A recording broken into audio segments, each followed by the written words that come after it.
नमस्कार, हरियाणा पंचायत देख रहे हैं आप। आपके साथ मैं हूं हिंगलाज दान। आज चौटाला परिवार के दो चिरागों की बात होगी, चौटाला परिवार के दो युवा चेहरों की बात होगी, चौटाला परिवार के दो ऐसे चेहरों की बात होगी जिनके राजनीतिक भविष्य को लेकर के चर्चाएं अलग अलग तरह की हो सकती हैं, लेकिन हम बात करेंगे दिग्विजय चौटाला और आदित्य चौटाला में से ज्यादा अमीर कौन है, किसकी अचल संपत्ति ज्यादा है, किसकी इनकम ज्यादा है, किसकी अचल संपत्ति ज्यादा है। विस्तार से डिटेल से बात करेंगे। सबसे पहले बात करेंगे दिग्विजय चौटाला की। दिग्विजय चौटाला डबवाली, जो सिरसा जिले की डबवाली विधानसभा है, वहां से चुनाव लड़ रहे हैं। ये वही डबवाली विधानसभा है जहां पर 2009 में अभय चौटाला यहां से चुनाव लड़े थे, जो दिग्विजय के पिता है। 2014 के अंदर नीना चौटाला भी यहां से चुनाव लड़ चुकी है। तो ये एक परंपरागत सीट मानी जा सकती है। और वैसे भी चौटाला परिवार का सिरसा और इसके आसपास का एरिया है, वही सबसे मजबूत किले के तौर पर देखा जाता है। हम दिग्विजय चौटाला की पिछले 5 सालों की इनकम की बात करते हैं तो उसमें 3 इनकम मोटे तौर पर आएगी। एक खुद दिग्विजय चौटाला की, दूसरा उनकी वाइफ लगन चौटाला की, और तीसरा उनके पिता अजय चौटाला की इनकम की बात करेंगे। 2018-19 के हिसाब से पहले दिग्विजय चौटाला के पिछले 5 सालों की इनकम देखते हैं। दिग्विजय चौटाला की 2018-19 में जो इनकम टैक्स फाइल किया उसके हिसाब से उनकी इनकम 32,26,030 रुपए, 19-20 में 44,36,430 रुपए, 20-21 में 52,35,090 रुपए, 21-22 में 66,78,551 रुपए और 22-23 के अंदर 48,04,933 रुपए। उनकी वाइफ लगन चौटाला की 18-19 के अंदर जो इनकम है 3,83,010 रुपए, फिर अगले साल 4,38,473 रुपए, अगले साल 20-21 के अंदर 7,57,853 रुपए, फिर 21-22 के अंदर 8,91,010 रुपए और 22-23 के अंदर 6,99,730 रुपए। पिता अजय चौटाला की अगर इनकम की बात करें पिछले 5 सालों में, 18-19 में इनकम थी 60,23,960 रुपए, 19-20 के अंदर थी 65,40,890 रुपए, 20-21 के अंदर थी 97,60,290 रुपए, 21-22 के अंदर थी 76,63,080 रुपए और 22-23 के अंदर थी 61,56,150 रुपए। ये बड़े राजनीतिक परिवार होते हैं ना, वो चाहे सत्ता में हो या ना हो, उनकी इनकम पे बहुत ज्यादा असर पड़ता नहीं है। इनकम पे तो आम लोगों के फर्क पड़ता है। बहरहाल, चल संपत्ति की बात करेंगे। दिग्विजय चौटाला की चल संपत्ति है 32 करोड़ 4,74,097 रुपए। उनकी वाइफ की चल संपत्ति है 7 करोड़ 13,19,657 रुपए और अजय चौटाला की चल संपत्ति है 8 करोड़ 28,90,749 रुपए।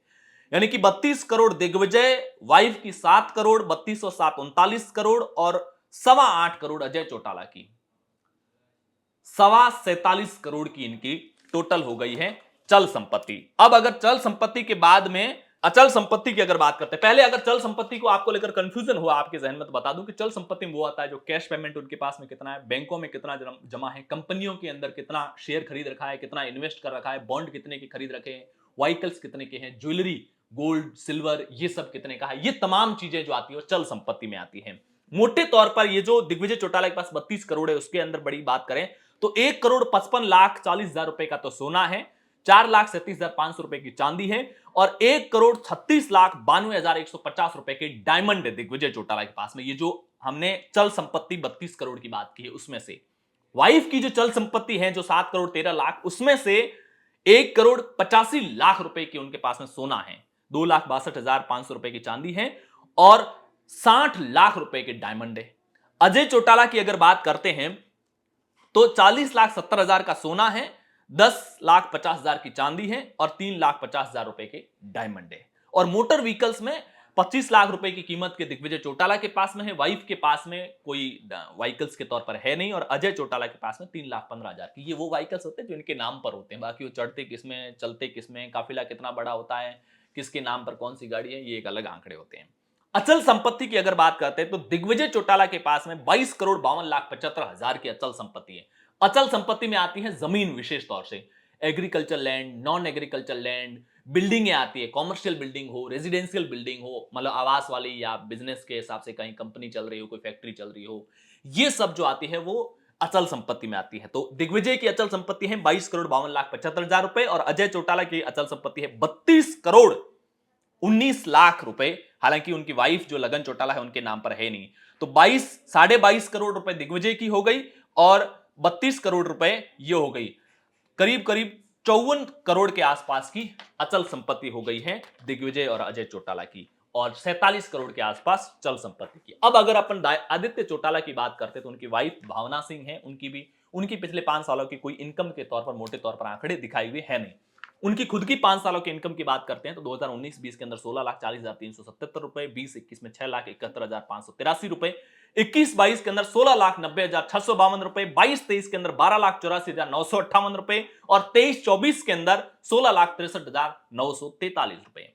चल संपत्ति की अगर बात करें तो आदित्य चौटाला की 1,92,442,445 रुपए और 1,02,99,223 रुपए उनकी जो भावना है, उनकी वाइफ है, उनकी चल संपत्ति हो गई। तो 1,09,00,000 ये और 1,02,00,000 ये, करीब करीब 2 करोड़ और 11 लाख रुपए ये चल संपत्ति हो गई। चल संपत्ति में मोटे तौर पर अगर हम जो ज्वेलरी, बैंक और इन सब चीजों की बात करते हैं, जो संपत्ति एक जगह से दूसरी जगह मूव की जा सकती हो।